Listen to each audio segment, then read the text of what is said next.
how to use Snapchat lenses and filters effectively. So for that, let's get into our Snapchat first of all. Then from here, you can see these are all of the filters that Snapchat is currently suggesting you. So you can see this is for you. So in here, if you swipe to left in this, here you can see we have a lot of filters like recent favorites, aesthetic, games, and many more.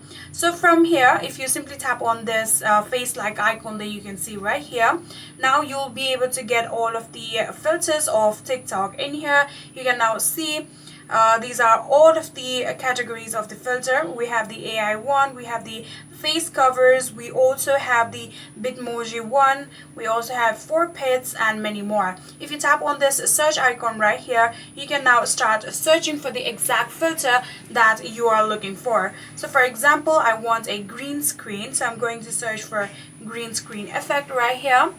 So in here you can see I can get a lot of them. So for now I'm going to go with this one, just like this. And in here you can see I can now simply use my green screen on my Snapchat, and this is how you can use your Snapchat lenses and filters effectively. And that's it.